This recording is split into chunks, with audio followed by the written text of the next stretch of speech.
আমার বাচ্চা সঠিকভাবে দুধ পাচ্ছে না, এখন করণীয় কি? ডেলিভারির পর প্রায় 2 থেকে 3 মাস বাচ্চারা সঠিকভাবে দুধ পায় না।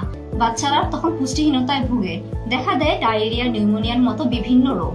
আসসালামু আলাইকুম, আমি nutritionist Farhana Alam, BSc and MS in food and nutrition ঢাবি।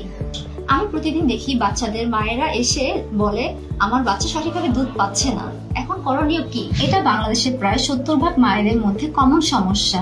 ডেলিভারির পর প্রায় 2 থেকে 3 মাস বাচ্চারা সঠিকভাবে দুধ পায় না। যখন মায়েদের দেহে প্রোল্যাকটিন হরমোনের অভাব দেখা দেয়, মায়েদের বুকে দুধের পরিমাণ কমে যায়, বাচ্চারা তখন পুষ্টিহীনতায় ভুগে, দেখা দেয় ডায়রিয়া, নিউমোনিয়ার মতো বিভিন্ন রোগ। যখন বাচ্চারা সঠিকভাবে বুকের দুধ পায় না, তখন মায়েরা কি করেন?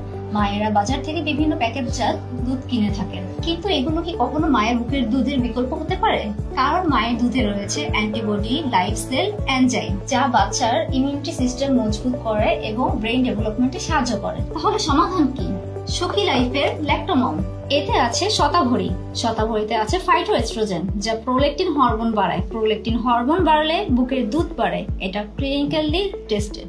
এখন প্রশ্ন হচ্ছে, এটা কিভাবে খাবেন? দিনে 2 বার, সকালে এবং রাতে 1 চা চামচ ল্যাক্টোমম হালকা গরম পানি বা দুধে মিশিয়ে খেতে হবে। এটি কেমিক্যাল ফ্রি, তাই নতুন বাচ্চাদের মায়েরা নিশ্চিন্তে খেতে পারেন।